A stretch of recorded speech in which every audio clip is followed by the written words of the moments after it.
Irmãos, quando eu era criança, eu brinco que tinha uma palavra, uma frase que era quase mágica. Bastava um amigo falar pra gente: duvido que você faz isso. Pensa num negócio que mexia com os meninos, com os garotos. Era só alguém desafiar e dizer: duvido que você faz. Apesar de eu dizer que isso aconteceu mais quando criança, mesmo depois de adulto, às vezes esse eu duvido me impressionava. Uma vez eu estava ministrando no Canadá e fomos conhecer Niagara Falls, as cataratas lá do Niágara. E era inverno, eu creio que estava entre 10 a 15 graus abaixo de zero. Mesmo a gente com todos aquelas jaquetas, gorro, cachecol, luva, a gente não estava conseguindo aguentar o frio e acabamos entrando para uma loja de souvenir que era aquecida. Ali dentro, todo mundo deu graças a Deus e saiu um pouco do frio. E um dos discípulos que tinha ido comigo olhou para mim e falou assim: duvido que você vai lá fora e tire uma foto sem camisa. Eu falei: mas irmão, aquele duvido ficou martelando na minha cabeça. Eu não conseguia desligar aquele duvido. Falei: pega a câmera. Na época a gente não usava isso no celular. Falei: pega a câmera. Nós fomos para fora. Eu ranquei aquela jaqueta, ranquei as blusas de lã de frio por baixo, tirei a camisa, tirei a foto, me vesti e voltei desmaiado no carro para Toronto, de tanto que eu passei mal. Tudo que alguém falou, duvido. Eu queria que você virasse para o irmão ao seu lado e falasse: duvido você me dar um livro desse.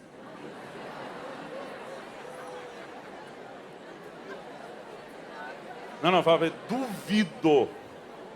Ok, vamos trabalhar. Vamos trabalhar, que me convidaram para isso. Abra sua Bíblia, por favor, no livro de Gênesis, no capítulo 28. Gênesis, capítulo 28. Nós vamos ler a partir do versículo 10 até o versículo 22. Eu sei que o texto é um pouquinho extenso, mas eu gostaria que a gente lesse ele todo. Gênesis 28, a partir do versículo 10. Diz assim: partiu Jacó de Berseba e seguiu para Harã. Tendo chegado a certo lugar, ali passou a noite, pois já era sol posto. Tomou uma das pedras do lugar, fê-la seu travesseiro e se deitou ali mesmo para dormir. E sonhou: exposta na terra uma escada cujo topo atingia o céu. E os anjos de Deus subiam e desciam por ela. Perto dele estava o Senhor e lhe disse: eu sou o Senhor, Deus de Abraão teu pai, Deus de Isaque. A terra em que agora estás deitado, eu te darei a ti e a tua descendência. A tua descendência será como o pó da terra. Estender-te-ás para o ocidente, para o oriente, para o norte e para o sul. Em ti e na tua descendência serão abençoadas todas as famílias da terra. Eis que eu estou contigo e te guardarei por onde quer que fores, e te farei voltar a essa terra, porque te não desampararei, até cumprir eu aquilo que te hei referido. Despertado Jacó do seu sono, disse: na verdade, o Senhor está nesse lugar, e eu não sabia. E temendo disse: quão temível é este lugar! É a casa de Deus, a porta dos céus. Eu quero que você repita essa frase comigo. Diga: é a casa de Deus, é a porta dos céus. Fala para o vizinho ao seu lado: é a casa de Deus, a porta dos céus.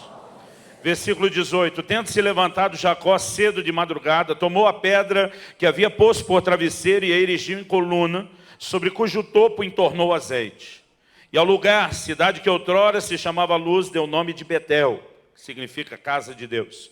Fez também Jacó um voto dizendo: se Deus for comigo, e me guardar dessa jornada que empreendo, e me der pão para comer e roupa que me vista, de maneira que eu volte em paz para a casa de meu pai, então o Senhor será o meu Deus. E a pedra que erigi por coluna será a casa de Deus, e de tudo quanto me concederes, certamente eu te darei o dízimo. Amém. Pai Santo, nós declaramos mais uma vez nossa confiança e dependência no Senhor, na ação do Teu Espírito, que clamamos: permita-nos ter mais do que um discurso, mais do que uma palestra. Clamamos, ó Deus, que o Espírito Santo, o Espírito da verdade, vivifique a Tua palavra no coração de cada um. não apenas trazendo entendimento espiritual, mas trazendo aquela aplicação personalizada que só o Senhor pode fazer, ainda que a exposição da Tua palavra seja de forma generalizada.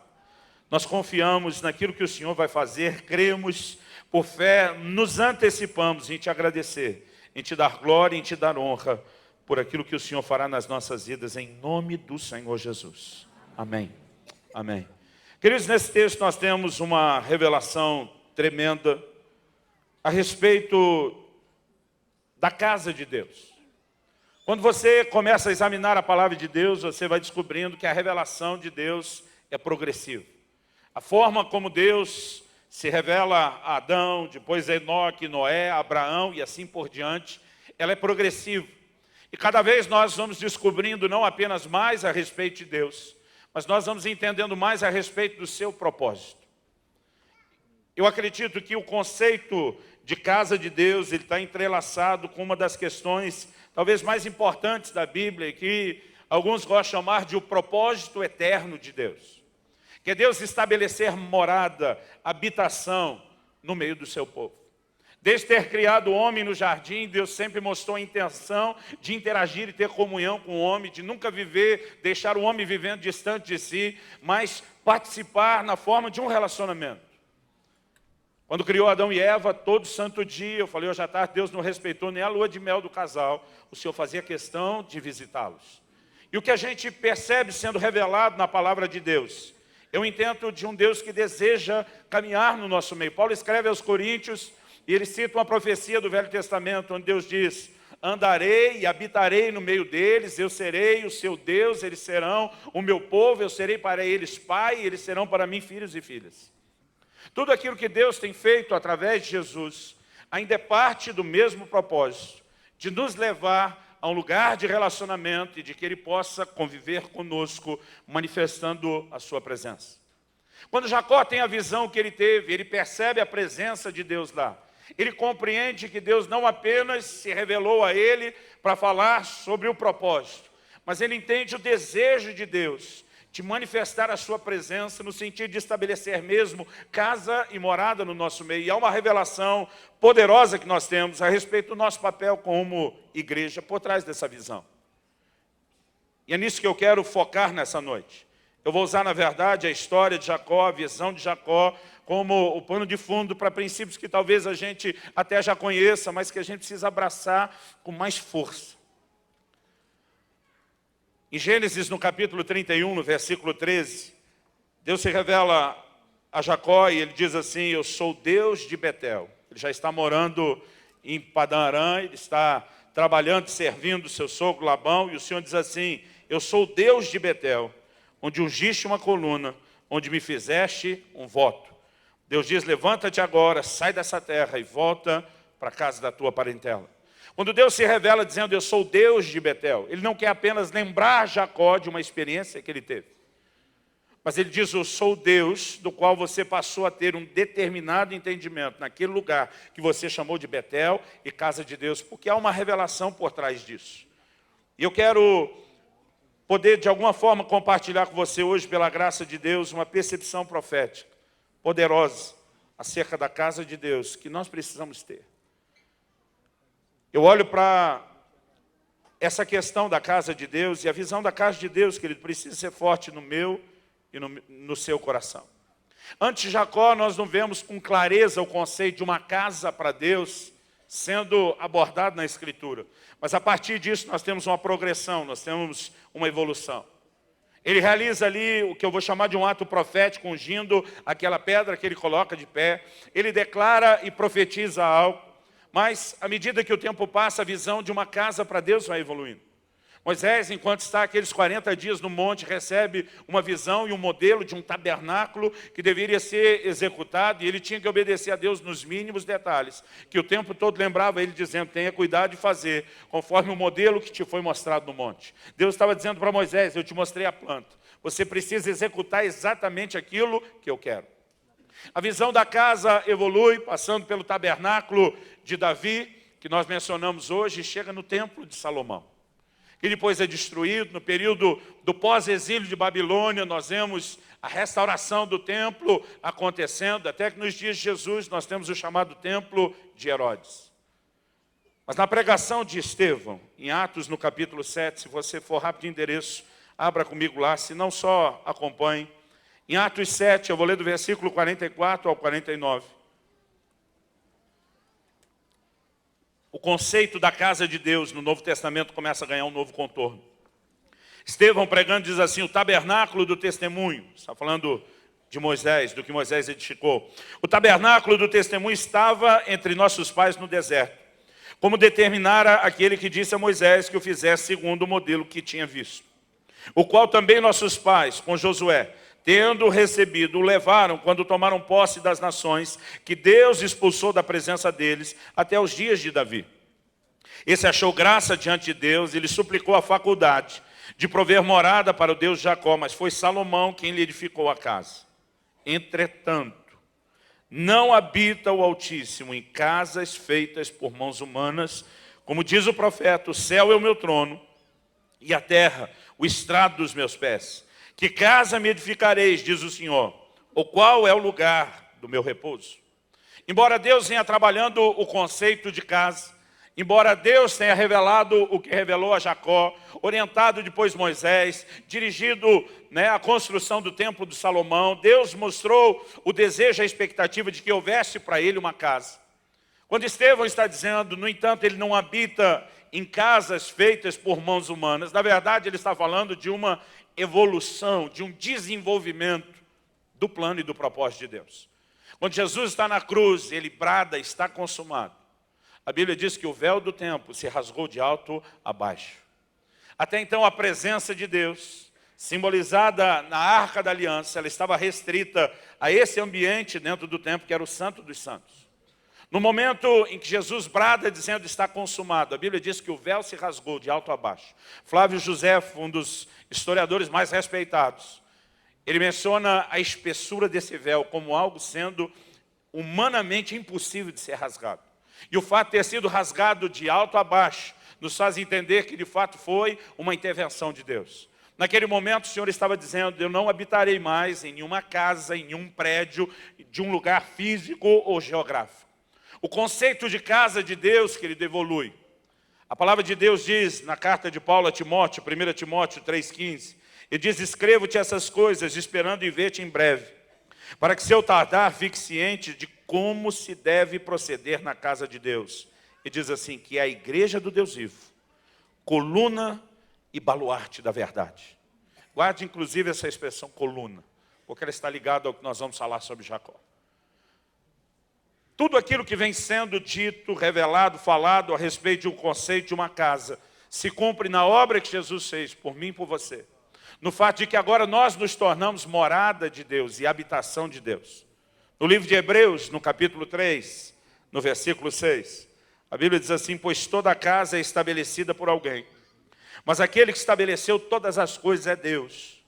Moisés era fiel em toda a casa de Deus como servo, para testemunho das coisas que haviam de ser anunciadas. Cristo, porém, como filho em sua casa, a qual casa somos nós, se guardamos firme até o fim a ousadia e a exultação da esperança. A visão do Novo Testamento é de que Deus não habita mais em um prédio, mas Ele habita em nós. Paulo diz que nós somos morada de Deus. O apóstolo Paulo, escrevendo aos Coríntios, diz que nós somos santuário de Deus. Quando ele escreve em Efésios 2, ele destaca a mesma coisa e diz que nós somos morada de Deus no Espírito. Através do Espírito Santo, Deus veio habitar em nós. Então, todo o conceito de casa que vem sendo construído e desenvolvido ao longo do Velho Testamento culmina, querido, nesse cumprimento específico da obra de Jesus que nos envolve. Agora, se nós queremos entender, querido, o que é ser igreja e como nos conduzir, nós precisamos entender que o Deus que tem um projeto e que vem edificando a sua igreja, Ele vem sinalizando o que Ele espera quando o assunto é a sua casa. O que Jacó faz naquele dia, além de ter uma revelação a respeito da casa de Deus, eu particularmente acredito que é profético. A Bíblia diz que ele levanta a pedra e faz dela uma coluna. Um dos conceitos que a igreja tem é não só de ser casa de Deus, mas coluna e baluarte da verdade. Ele levanta aquela pedra, e a pedra é uma figura profética que se repete muito no Velho Testamento, quando a questão é a revelação do Messias. Ele foi chamado de a pedra que os edificadores rejeitaram. Ele foi chamado de a pedra angular, a pedra de esquina. Na visão que Nabucodonosor tem, e Daniel interpreta lá no capítulo 2, ele é a pedra cortada sem auxílio de mãos, que coloca os reinos desse mundo abaixo e vem para estabelecer o reino de Deus na terra. Quando Jacó levanta essa pedra, ele está dizendo a partir de uma pedra, e ele derrama sobre ela a unção. A palavra Cristo, normalmente nós falamos de Jesus Cristo. Eu, quando menino, achava que Jesus era o nome e Cristo era o sobrenome. Então, tipo, eu sou Luciano Subirá, achava que Jesus era o nome e Cristo era o sobrenome. A palavra Cristo, no grego, significa ungido. Assim como Messias, no Velho Testamento, significa ungido. Ao ungir aquela pedra, ele estava dizendo, um dia a pedra ungida e separada para isso, virá para fazer diferença. E é interessante, querido, a figura profética que nós temos por trás disso.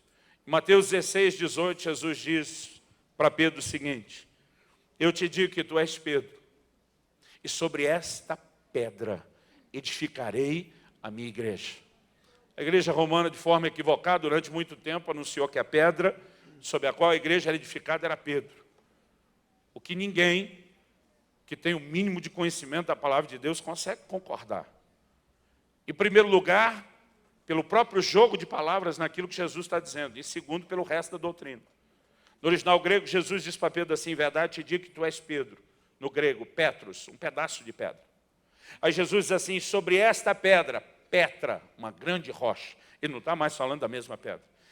Edificarei a minha igreja, e as portas do inferno não prevalecerão contra ela. O apóstolo Pedro nunca teve dificuldade em entender que não era dele que Jesus estava falando ser o fundamento ou a pedra principal. Se você der uma espiada em 1 de Pedro, no capítulo 2, nos versículos 4 e 5, o apóstolo Pedro fala disso com muita clareza. Ele chama Jesus de a pedra viva, e ele também nos chama de pedras vivas. 1 de Pedro 2, 4 e 5, ele diz: chegando-vos para ele a pedra que vive, rejeitada assim pelos homens, mas para com Deus eleita e preciosa. Ele diz também: vós mesmos, como pedras que vivem, sois edificados casa espiritual. Diga comigo, casa espiritual. O texto diz: para ser de sacerdócio santo, a fim de oferecer de sacrifícios espirituais agradáveis a Deus, por intermédio de Jesus Cristo. Pedro entende que quando Jesus o classifica como uma pedra, ele está dizendo: Pedro, você será do mesmo material, porque você vai partilhar da minha natureza. Mas ele nunca esteve dizendo: Pedro, você é o fundamento. Paulo escreve em 1 Coríntios 3, diz: ninguém pode lançar outro fundamento além do qual já está posto, que é Jesus. Mas a Bíblia diz: como pedras, nós também estamos sendo edificados sobre ele, sobre Jesus, porque o projeto de Deus desde o início, que ele dera edificar uma casa e manifestar a sua presença num lugar de morada e de habitação. Agora nós precisamos entrar no entendimento, na revelação do que é essa casa, se nós queremos cumprir, querido, o plano e o propósito de Deus. Abre comigo em João, capítulo 1. Eu já vou parar de abrir em tanto texto. Eu quero te ajudar a ter um quadro maior daquilo que nós vamos falar. Evangelho de João, capítulo 1, a partir do versículo 45. O Senhor Jesus faz uma afirmação. Eu acredito que ela é de suma importância dentro daquilo que nós vamos falar, compartilhar, das verdades que nós vamos aplicar.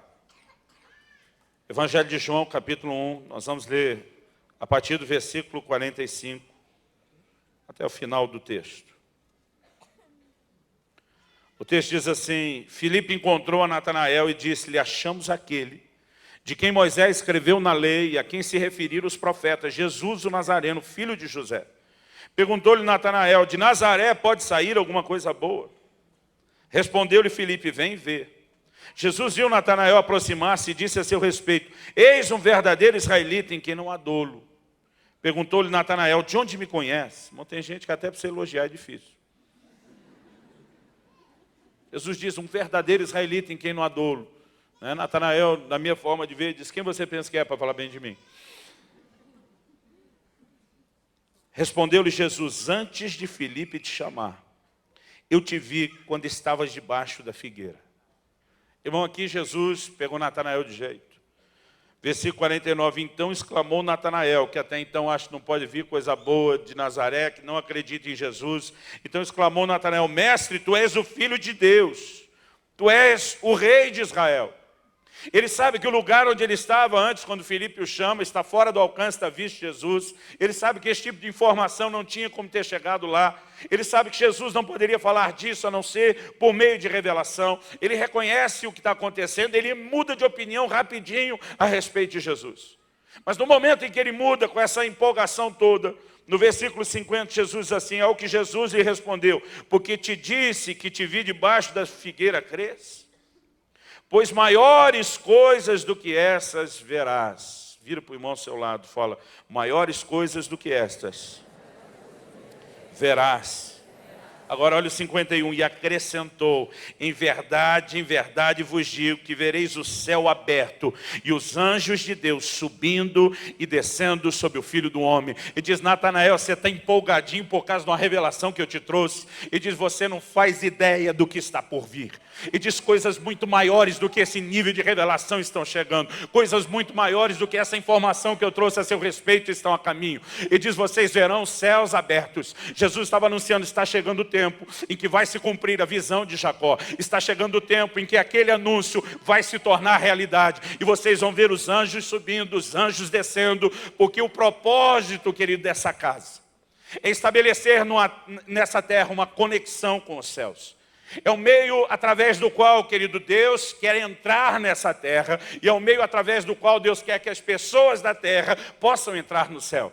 Quando nós falamos a respeito de igreja, nós precisamos pensar em algo muito além de um clube social que reúne a gente da mesma fé, para celebrar, para viver de forma feliz. Querido, a marca do sobrenatural e da manifestação da presença, da glória e do poder de Deus tem que ser algo inegociável para nós.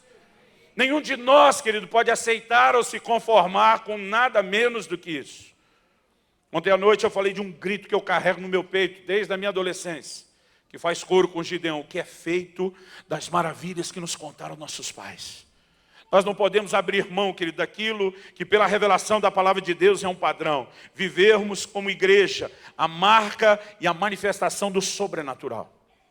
Quando Jacó enxergou uma escada, querido, nós precisamos entender o que isso simbolizava para ele. Hoje, quando nós falamos de sair de um patamar inferior para um superior, para qualquer nível em que a gente vai subir, nós fazemos isso não só por meio de uma escada. Nós já temos uma escada rolante, tem elevador, tem tantas outras coisas. Vamos pensar que naqueles dias não existia nenhuma forma de se conectar com nada maior, a não ser por meio de uma escada. Então a visão ou a revelação da escada, talvez se fosse hoje, poderia ser de um elevador, eu não sei. Mas Deus, na verdade, está falando de uma ligação. Ele está dizendo, há uma fusão, há um lugar de ligação entre os dois reinos. Há um lugar de ligação entre as duas dimensões. Há uma porta de entrada de um lugar para outro e do outro para este primeiro. E tudo isso, querido, é apresentado na visão do que é a igreja. Quando Natanael está empolgado com o que aconteceu, e eu tenho certeza que eu e você no lugar dele também estaríamos, Jesus diz, ei, não empolga com isso, que coisas maiores do que essas você verá. E diz, tem algo extraordinário, tem algo muito maior e glorioso que está a caminho. E o Senhor Jesus sinaliza que a partir dele, que a visão de Jacó se cumpre. E que os anjos subindo e descendo, e essa ligação e essa conexão vai acontecer. Irmão, nós precisamos de uma visão que seja fortalecida pela revelação da palavra, pela ação do Espírito Santo, de que a igreja é nada mais, nada menos, do que o meio através do qual Deus deseja se manifestar e se revelar. Você pode dizer amém? Amém. Um dia desse perguntei, pode dizer amém? O engraçadinho disse, posso. Eu tinha dito para mim mesmo que eu nunca mais ia fazer a pergunta, e ela acaba saindo na força do hábito.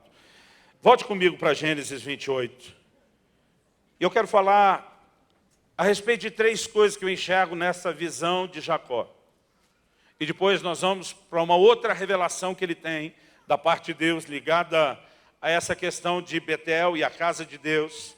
E nela, eu também de forma breve, espero falar a respeito de outras 3 verdades. E com elas eu quero tentar pintar um quadro, querido, que eu e você precisamos ter. A respeito da ideia e da visão do que é ser casa de Deus, do que é ser igreja. Eu quero mexer em questões que envolvem o louvor e a adoração, foco dessa conferência. Eu quero mexer em questões a respeito de manifestar o poder do alto, que é o tema, mas eu quero tentar ajudar você a enxergar isso tudo conectado, dentro de um quadro que Deus já vem pintando há muito tempo. Gênesis 28. Uma das primeiras coisas que nós vemos nesse texto e nessa revelação que Jacó tem da parte de Deus. Eu acho interessante a expressão que ele usa, quando ele diz assim: Deus está neste lugar e eu não o sabia. Ele diz, na verdade, quem estava ignorando era eu. Mas Jacó diz, eu entendi, eu pude perceber que Deus está nesse lugar. O primeiro foco, querido, e não faz sentido a gente falar de casa ou habitação se não for um lugar da morada, da manifestação, da presença dessa pessoa de Deus. E a primeira coisa que eu creio que nós precisamos entender é que como igreja, como casa de Deus, nós precisamos viver a manifestação da presença de Deus. Por favor, diga amém. Amém. Jesus diz, quando 2 ou 3 de vós se reunirem em meu nome, ele diz, eu estarei no meio de vocês. Ele diz, toda vez que existe o ajuntamento dos que compõem essa casa, ele diz, a ideia é que eu manifeste a minha presença no meio de vocês. Agora, quando a gente fala sobre a presença de Deus, a gente precisa olhar isso na perspectiva correta. A razão pela qual Deus estava naquele lugar e permitiu que Jacó percebesse, mas não era apenas para fiscalizar Jacó, nem só para dizer, eu estou de olho em você. O propósito da manifestação dessa presença, desde o início, é a interação e o lugar de comunhão. Nós precisamos entender, querido, que ser cristão, ser discípulo de Jesus, significa não apenas ter recebido a bênção gloriosa da salvação e ser um instrumento que transborde essa salvação, mas significa viver num lugar de relacionamento com Deus. Eu fico apavorado com a quantidade de gente que se declara cristão e não tem um tempo devocional com Deus no dia a dia. Eu fico impressionado com a quantidade de gente que frequenta as nossas igrejas, mas não tem a vida de oração, não tem a vida de leitura da palavra, não tem uma vida de adoração fora do culto ou da reunião da célula. Irmão, cultivar a presença de Deus é a base de tudo o que o Senhor vem construindo. Ele espera que a gente tenha relacionamento. Essa tarde falamos que o propósito de Deus é ter relacionamento, querido, relacionamento profundo. No Salmo 25, 14, a Bíblia diz, a intimidade do Senhor é para aqueles que o temem, aos quais Deus dará a conhecer a sua aliança. Nós precisamos viver nesse lugar. Não estou falando, querido, de você viver nesse lugar debaixo de julgo. Eu não estou falando de você fazer só por obrigação. Hoje à tarde nós falamos a respeito disso, porque tem gente que tem uma boa disciplina em relação ao devocional, mas está fazendo isso de forma rápida, está fazendo isso debaixo de obrigação. Eu não estou falando nem de fazer mal feito, e nem viver no lugar de culpa, porque há momentos, querido, onde eu e você talvez não venhamos a conseguir. Se não acontece com você, acontece comigo de vez em quando. Alguns anos atrás eu enfrentei um dos momentos de maior dor no ministério, quando um membro da nossa equipe pastoral decidiu desistir do seu casamento, da sua família, e nós tivemos que desligá-lo do ministério. Eu recebi a notícia pela manhã, nós estávamos iniciando uma conferência, e depois de ter ouvido que ele me disse uma decisão irrevogável, que não adiantava a gente tentar movê-lo de opinião, e do chão ter saído debaixo do meu pé, eu tive que correr para a conferência, fazer cara de paisagem, fingir que nada estava acontecendo, porque além de ser um dos organizadores da conferência, eu era um dos pregadores da conferência. E depois que aquele período terminou, lá para 1h da tarde, almoçamos com alguns dos preletores, eu tive que dar atenção para um grupo que tinha vindo da África, que estava participando da conferência, estava hospedado em casa. Eu tive que dar um jeito de ser anfitrião.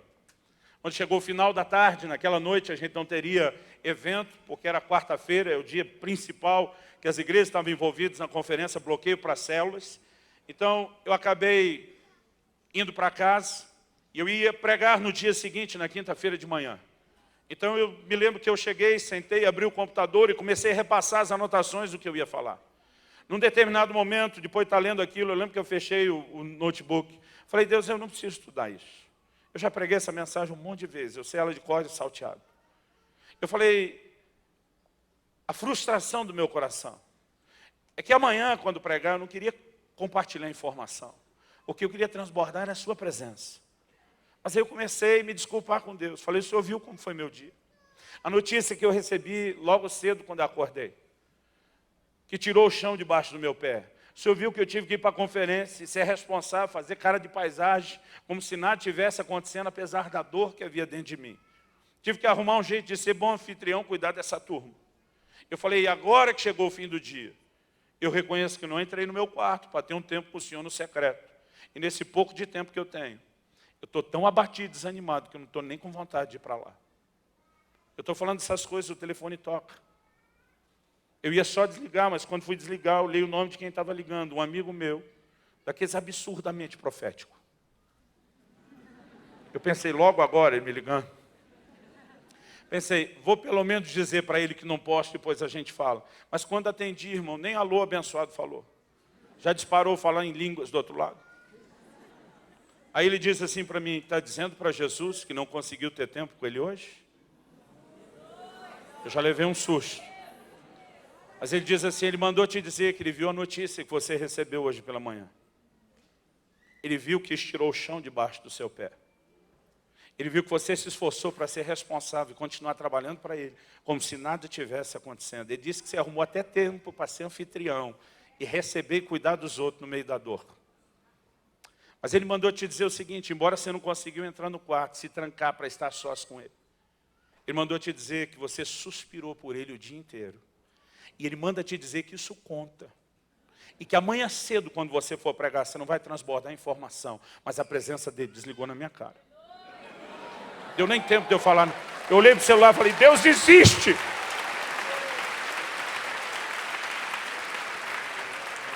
Eu não estou com isso, querido, tentando colocar um jugo sobre você, quando você diz, meu Deus, no vídeo devocional hoje não sou crente. Porque eu deixo escapar algumas vezes. Eu acho que Deus sabe como lidar e tratar conosco. Mas, irmão, me assusta a falta de anseio de comunhão que muita gente tem. Se dizendo igreja, se dizendo casa, mas sem querer que o dono esteja presente. Eu creio que a primeira coisa que nós precisamos entender e dizer, nós vamos cultivar isso todo santo e abençoado dia, porque esse era o padrão, tanto de Deus visitando o homem no jardim, como daquilo que Jesus nos ensinou a orar. Quando ele nos ensinou a dizer, o pão nosso de cada dia nos deu hoje, significa que essa oração é diária. Porque só vale para hoje, amanhã eu tenho que fazer de novo, depois de amanhã de novo.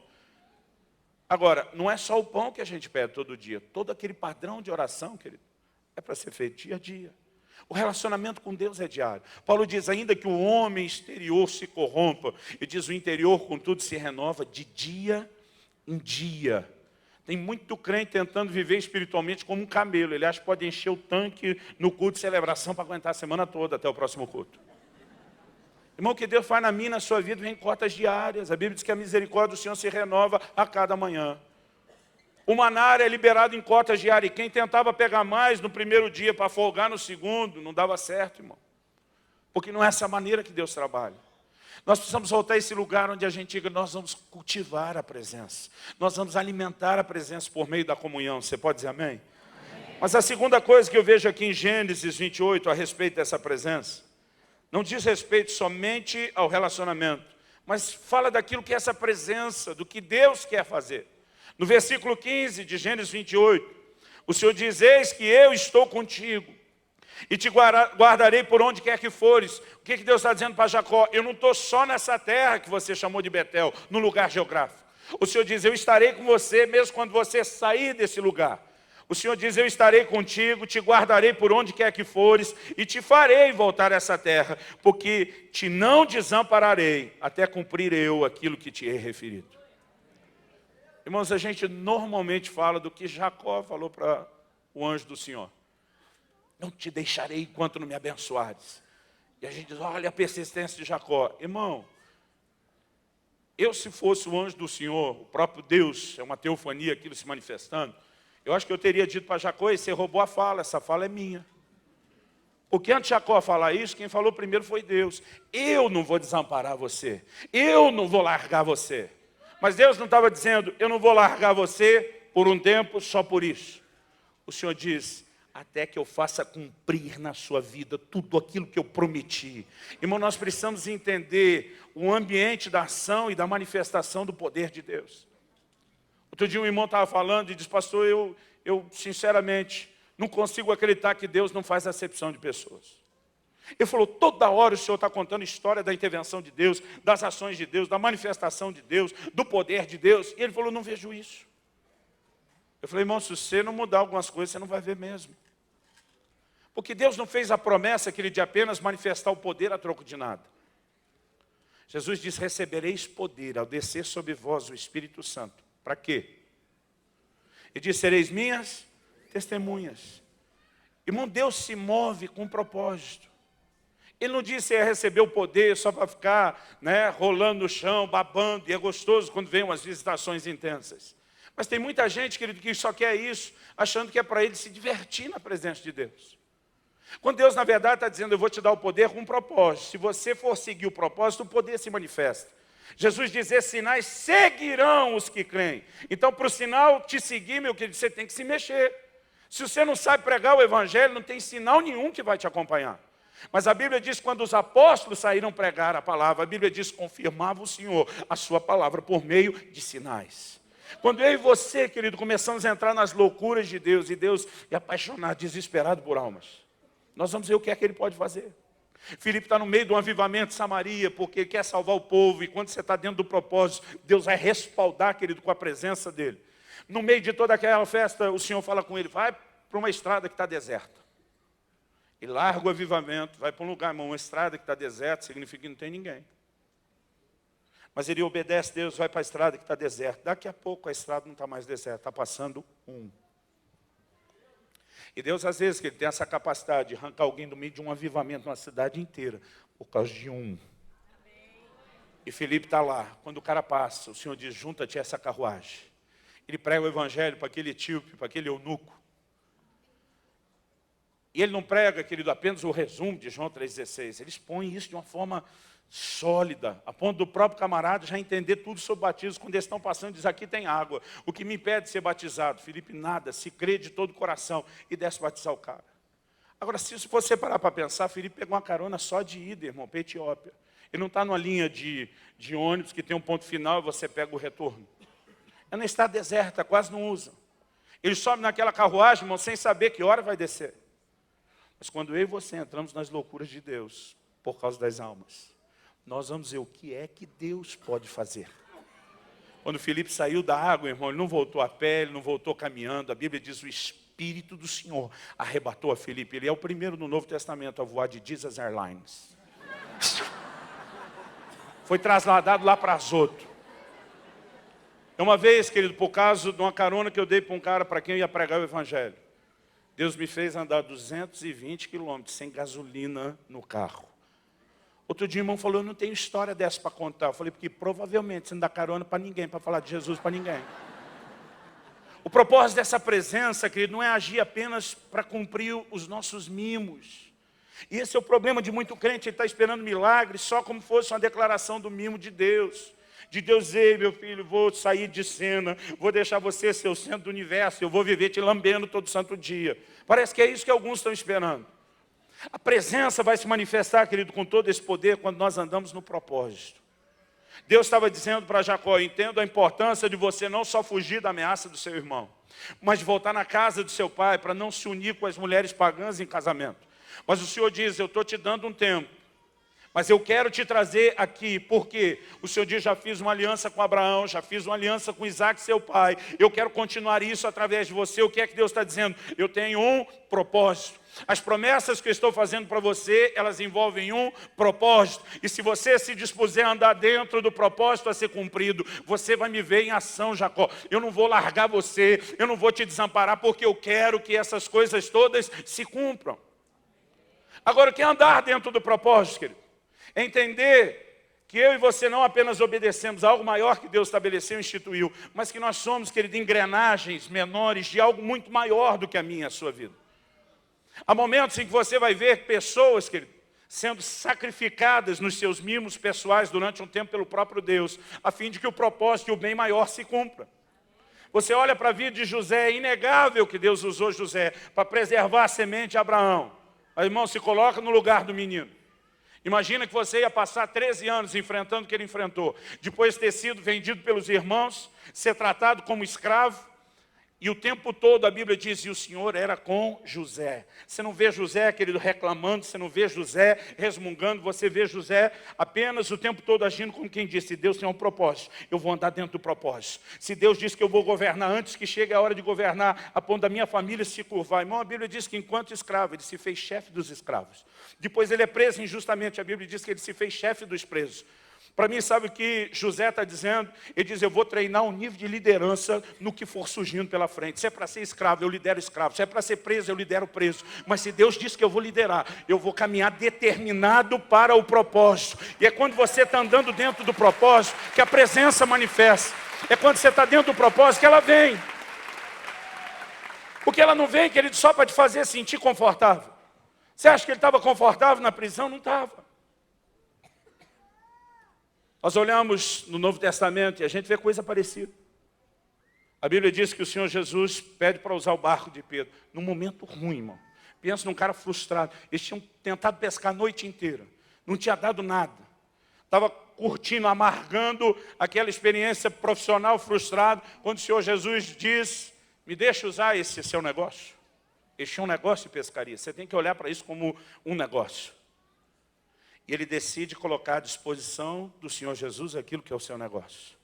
Ele deixa que Jesus use o barco, querido, porque Jesus tinha que se afastar da multidão, não só para não ser espremido por ela, mas para que ele conseguisse pregar a palavra. Depois de ceder o seu negócio para o propósito de Deus e do reino de Deus, Jesus vira para ele e diz, agora pode lançar as redes. Pedro diz, na tradução da Bíblia, na linguagem de hoje, do pastor Luciano Subirá, a versão ditados populares, ele diz, mas o mar não está para peixe. Nós tentamos a noite inteira. Mas Pedro olha e diz, mas por que você está falando? Muda tudo. Sob a tua palavra, eu vou lançar as redes. E a Bíblia diz, quando eles lançam as redes, é tanto peixe sendo trazido, que eles têm que pedir ajuda. Irmão, eu quero que você entenda, eu não estou falando contra. Tem havido em muitas igrejas, muitas reuniões, ministérios com os empreendedores. Eu acho isso importante, eu tenho isso na minha igreja, eu procuro falar em outros lugares. Mas se você me perguntar qual é o propósito de nós reunirmos empreendedores, eu não consigo imaginar, e eu não faço isso na minha igreja, que a gente vai chamar eles só para ficar dizendo, agora nós vamos orar, para que Deus te abençoe, para que Deus opere milagre no seu negócio, para que você ganhe mais dinheiro. Normalmente os milagres que Deus quer fazer mesmo nos nossos negócios, estão condicionados a quantos nossos negócios vão servir o propósito. E tem muita gente, querido, que nem a sua vida pessoal, nem o seu negócio, tem compromisso nenhum com o reino de Deus e os seus propósitos. Mas a gente está querendo que ele faça milagre e que ele venha trazer os peixes que a gente não consegue pegar. Essa presença, querido, ela não vai se manifestar com intervenção, simplesmente sem nenhum propósito. Mas ela vai se manifestar quando decidimos andar no propósito. Você quer ver mais do sobrenatural de Deus? Você quer ver mais da ação de Deus, daquilo que Ele pode fazer, não só em você, mas através de você? Decida viver para cumprir o propósito.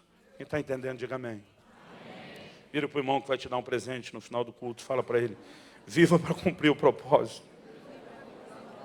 Outro dia alguém falou para mim, pastor, isso não é apelação? Eu falei, não, isso é o mais alto nível de apelação que a gente achou para divulgar o material. Segunda coisa, o Senhor, além de dizer, que estava com ele, que não deixaria, ele mostra essa ligação que ele tem entre terra e céu. A ideia é tão forte que quando ele vê aquela escada, ele diz, essa é a porta dos céus.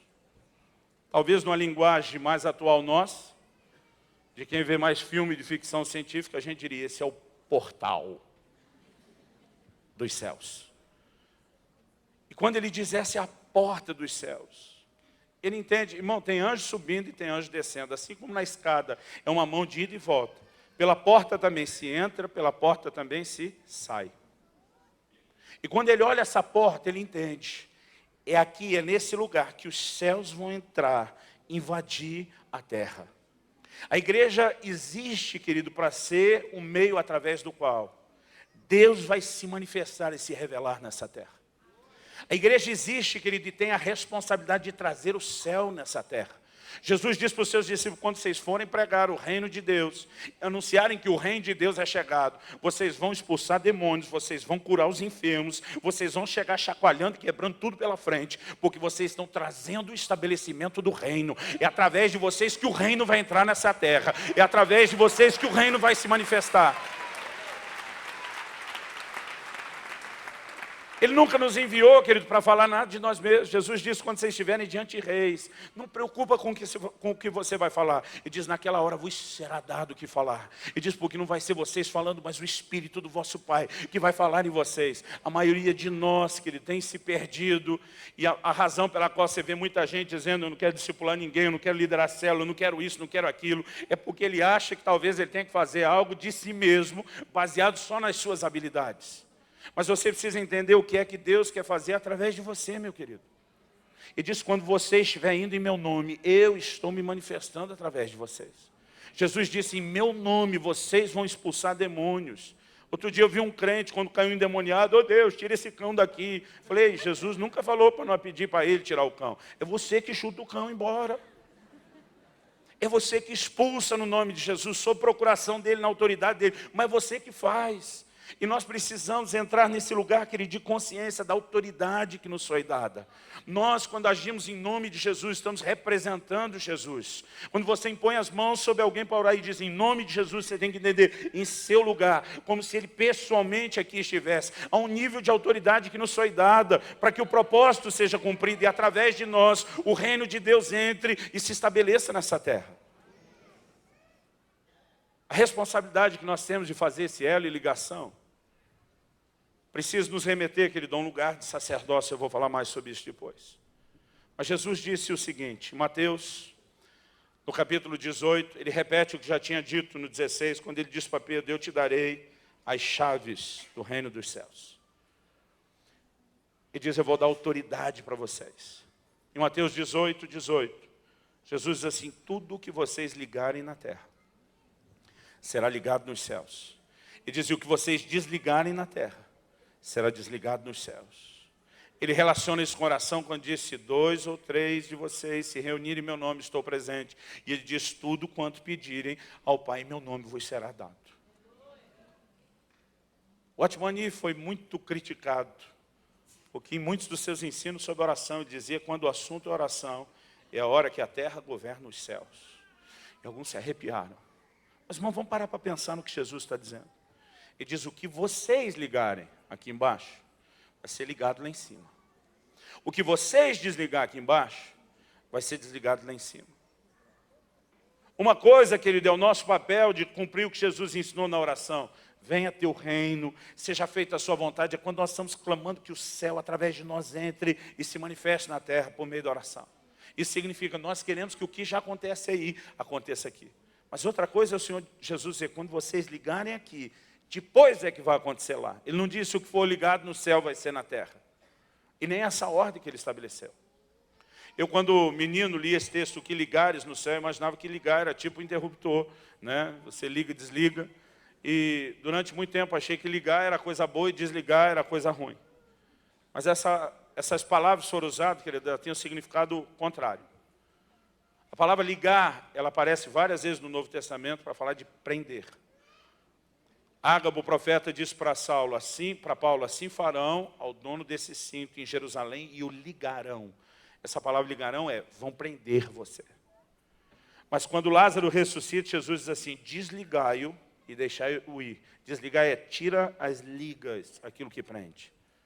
Basicamente, quando Jesus usa essa expressão, ligar ou desligar, prender ou soltar, e diz, o que vocês proibir de acontecer ou funcionar aqui, vai ser respaldado pelo céu. O que vocês liberar aqui, vai ser respaldado pelo céu. Irmão, nós não estamos vivendo no lugar de consciência dessas verdades, nem manifestando isso ainda. Mas eu creio, de todo o meu coração, que a igreja vai amadurecer para entender o seu papel e o seu lugar de responsabilidade. Paulo, escrevendo aos Coríntios, chama a gente de embaixadores do reino de Deus. Significa que nós somos seus representantes. A igreja é a sua embaixada. Isso significa o quê, querido? Naquela época já tinha esse significado e hoje não é diferente. Uma embaixada ela tem uma representação, é uma nação que tem uma representação de si em outra. Quando você entra dentro de uma embaixada, qualquer que seja o país, embaixada americana, por exemplo, ali dentro, querido, é um pedaço dos Estados Unidos. As leis ali não são mais as leis do Brasil, são as leis dos Estados Unidos. O governo ali não é mais o governo brasileiro, é o governo dos Estados Unidos. E deixa eu te dizer algo, querido. Jesus disse, eu edificarei a minha igreja, as portas do inferno não vão prevalecer contra ela. Jesus disse que a igreja, na verdade, é que seria a porta através do qual o reino de Deus vai entrar nesse mundo e tomar conta do pedaço, e não o contrário. Nós, queridos, somos parte de uma embaixada, governada por outras leis, estamos debaixo de outro governo. E nós precisamos entender o que significa mobilizar pessoas para serem parte desse corpo. É viver debaixo dessas promessas, dessas leis que temos, desses princípios que Ele já estabeleceu e não podem ser negociados. Mas é também viver, querido, num lugar onde nós representamos o governo que nós temos. Se eu e você começássemos a pensar em nós mesmos como representantes do Senhor e do reino de Deus nessa terra, eu creio que as coisas seriam um pouquinho diferentes. Nós precisamos ter na nossa mente, quando Jesus disse, você está empolgado, Natanael, por causa de uma revelação dessa. Irmão, o que Jesus está dizendo, o que eu vim estabelecer precisa nos levar muito além de uma simples manifestação do dom do Espírito Santo. Nós precisamos entrar no lugar de expressar essa ligação de céus e terra. Vira para o seu irmão, fala para ele, nós vamos chegar lá em nome de Jesus. No versículo 14, eu tenho a impressão que o tempo passa mais rápido aqui em Belo Horizonte. No versículo 14, Deus fala algo a respeito do seu projeto, que nós precisamos entender. E é o que eu gosto de chamar de a marca da multiplicação. Além de falar da sua presença, da ligação de céus e terra, algo que Deus não deixa escapar nesse momento. Ele diz no 14, tua descendência será como o pó da terra. Estender-te-ás para o ocidente, para o oriente, para o norte, para o sul. Em ti e em tua descendência serão abençoadas todas as famílias da terra.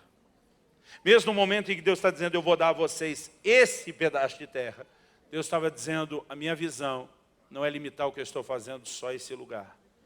O Senhor diz, através da família de Abraão, eu vou tocar todas as famílias da terra. Ele diz, mesmo essa descendência sua, que vai ser o instrumento para tocar o resto da terra, vai se multiplicar tremendamente. A bênção de Deus sobre o homem, para muita gente, querido, bênção é só o oposto de maldição, ou como se fosse uma quebra da maldição. Mas se você parar para pensar na Bíblia, a primeira vez que a bênção aparece, nem existia maldição, nem pecado tinha ainda.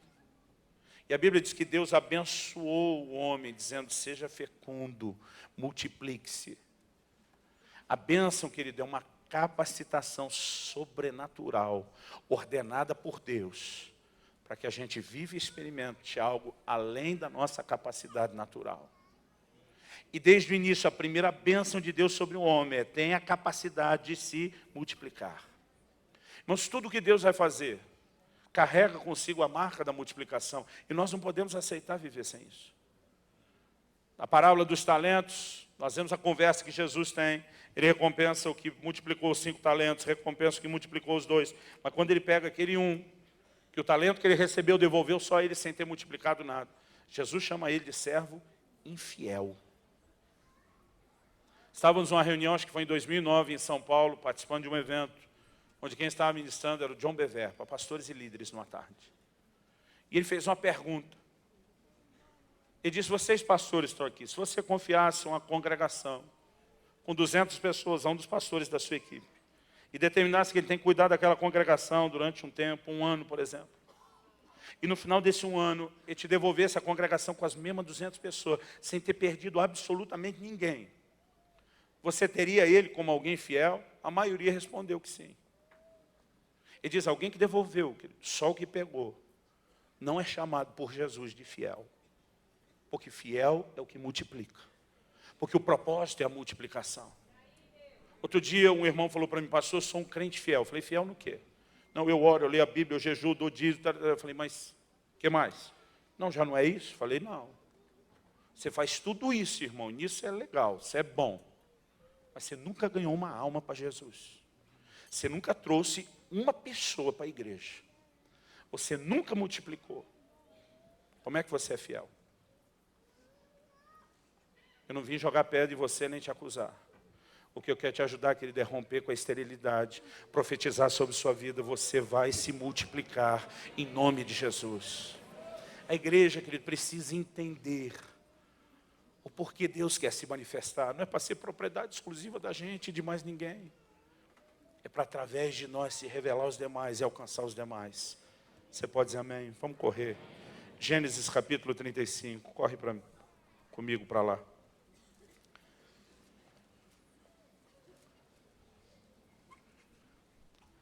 Depois da visão, do sonho que Jacó tem, em Padã Arã, quando o Senhor diz, eu sou o Deus de Betel, e chama ele de volta. Ele se encontra com Esaú, depois de passar o Val do Jaboque, onde tem a sua experiência. Se reconcilia com Esaú. Esaú se oferece para escoltá-lo e acompanhá-lo, e diz, não precisa, deixa que eu me viro, eu estou bem. E ele acaba parando em Siquém. Gênesis 34 fala de um episódio terrível em Siquém, onde Diná, filha de Jacó, é violentada. Onde seus irmãos, amargando o desejo de vingança, agem de uma forma terrível, trazendo uma verdadeira chacina em Siquém. Depois que isso tudo aconteceu, e o capítulo 34 termina com Jacó indignado com seus filhos, porque de forma traiçoeira eles convidam o povo de Siquém a fazer uma aliança e exigem deles o rito de circuncisão. A Bíblia diz, no terceiro dia, no auge da sua dor. A maioria de nós, os homens, quando lê na Bíblia sobre circuncisão, fica apavorado. Não tinha um bisturi, irmão. A Bíblia diz que eram facas de pederneira, de pedra.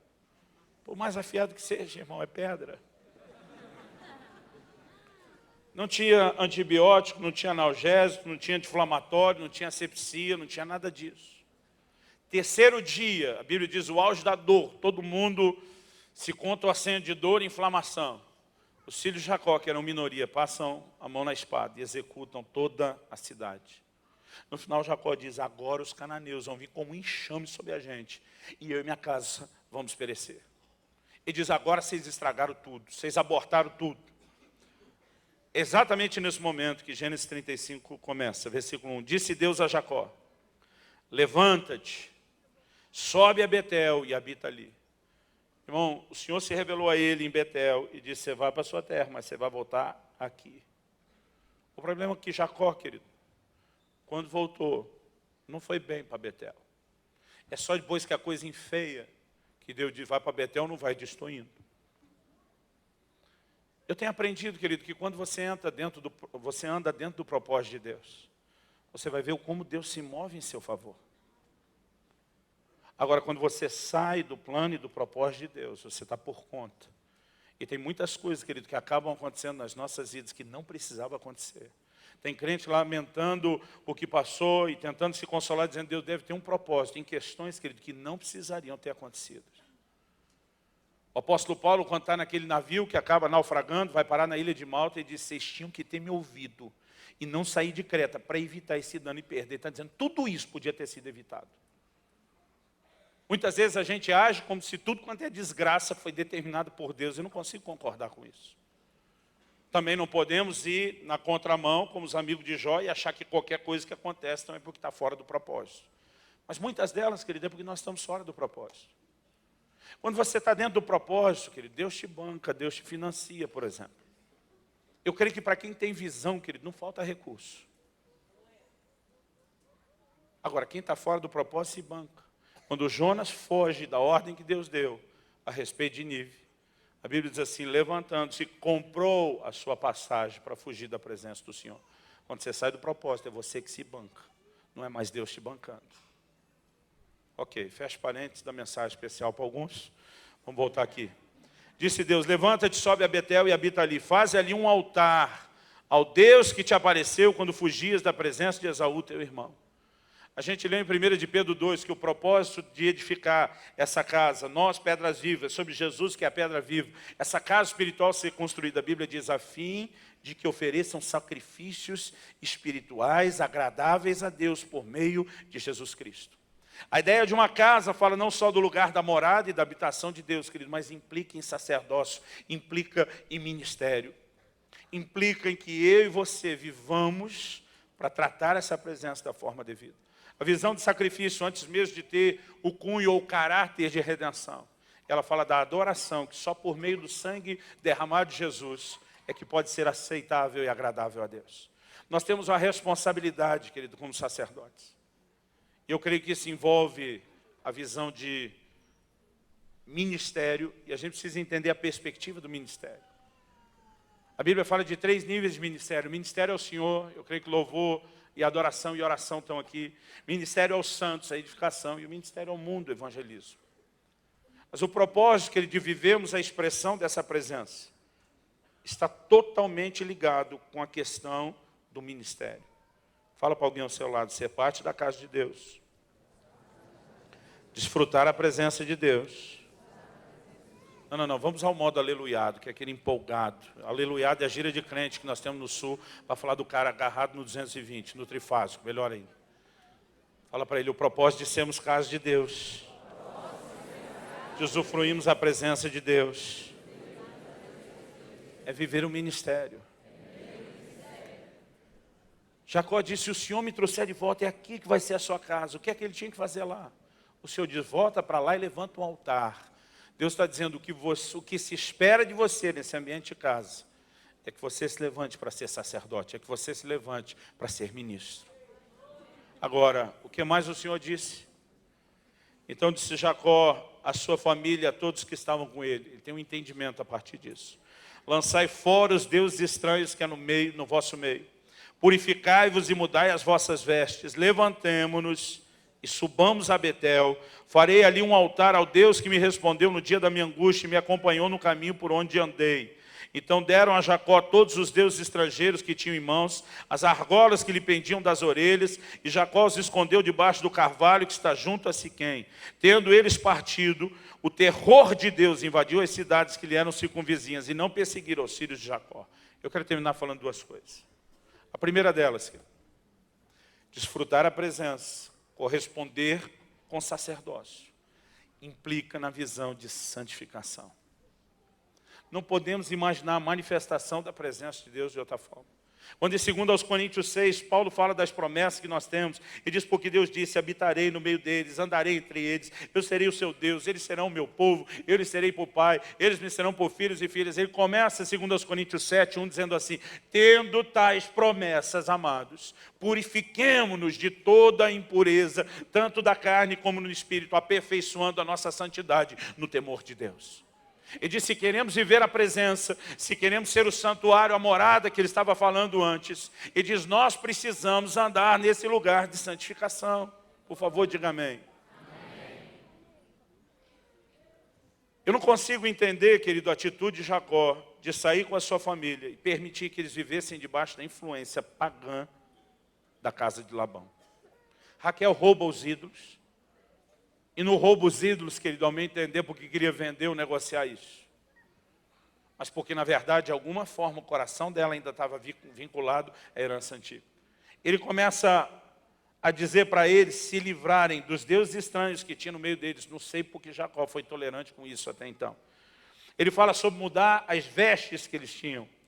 Ele fala a respeito de se livrar das argolas que lhe pendiam das orelhas. Eu entendo, querido, que ele não está dizendo que o problema era ter algum tipo de joia, mas aquilo representava determinadas crenças. E diz, agora nós vamos dar o limpa, nós vamos resolver isso. Eu não quero discutir por que isso durou tanto tempo. Mas eu quero te dizer o seguinte, querido, a próxima fase da revelação, da manifestação, não só do entendimento do que é a casa de Deus, mas de Deus agindo para cumprir o propósito. Vem a partir do momento em que Jacó cumpre uma exigência e diz, nós temos que nos santificar. Josué, nos seus dias, diz para a sua geração, santificai-vos, porque o Senhor fará maravilhas no meio de vós. Tem muita coisa, querido, sendo detida, retida e não se manifestando no nosso meio, por falta de consagração, por falta de santificação. A Bíblia diz que eles se livram de tudo aquilo. Eles enterram debaixo do carvalho de Siquém, porque o que não serve para mim e para você, querido, não serve para mais ninguém. Você pode dizer amém? Amém. Eles enterram isso. Eles dizem, nós vamos nos mover adiante. Eu sei que há pessoas aqui hoje que precisam decidir mudar suas vestes, que precisam decidir se livrar de algumas coisas, que é o legado da vida que você tinha antes de encontrar e servir o Senhor. Talvez seja aqui pecado de estimação, talvez seja aquela área onde você disse, aqui não. O Senhor pode mexer em qualquer outra área, Deus, mas aqui não. Agora, se você quer viver nesse lugar, de ser casa de Deus, de expressar essa conexão de céu e terra, de ver a manifestação da presença de Deus, se você quer viver o poder do alto, se você quer estar nesse lugar de sacerdócio, se você diz, eu quero viver debaixo da marca da multiplicação, não tem negócio. Tem que ter santificação. Amém? Agora, quando existe santificação, Jacó estava apavorado e disse, os cananeus vão descobrir aquilo que a gente fez. Vão vir com tudo para cima da gente. Talvez foi nesse medo e desespero que ele vai buscar Deus para resolver as coisas. O Senhor diz aí, primeiro não era para você estar aqui, era para estar lá em Betel. Você está no lugar errado, se mova e arruma a sua casa. Quando ele arrumou a casa e houve santificação, a Bíblia diz, o terror de Deus se espalhou nas cidades, na circunvizinhança. E o inimigo queria persegui-lo e destruí-lo. Não tem mais coragem de se meter com ele. Quando eu e você, querido, não estamos no lugar onde deveríamos estar, o inimigo vai zombar da gente. Aqueles filhos de Josefa que o digam. Quando for expulsar um demônio, diz, a gente repreende em nome de Jesus a quem Paulo prega. O demônio diz, eu conheço Jesus, sei quem é Paulo. E vocês, quem são?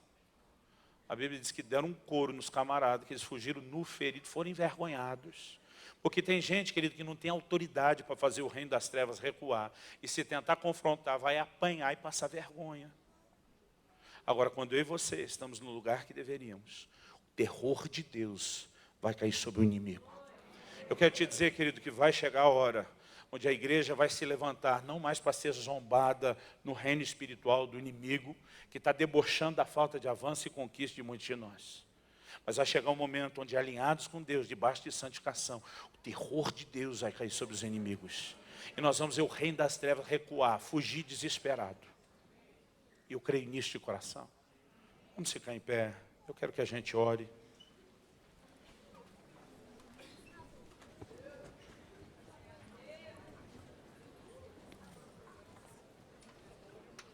Nossa responsabilidade com louvor e adoração não é só fazer festa, é cumprir com o sacerdócio. Quando a Bíblia diz Deus habita no meio dos louvores, Ele está dizendo que a sua casa, o lugar da manifestação da sua presença, seria um ambiente de sacerdócio. E eu e você, querido, precisamos aprender a estar sintonizado com Ele, louvando, adorando, todo dia, em qualquer lugar. Paulo e Silas estavam numa prisão. Haviam apanhados por conta de pregar o Evangelho. Mas, querido, quem está andando no propósito, quem está se conduzindo como deve, entende que não importa o que surja, é uma oportunidade de levantar um altar de adoração.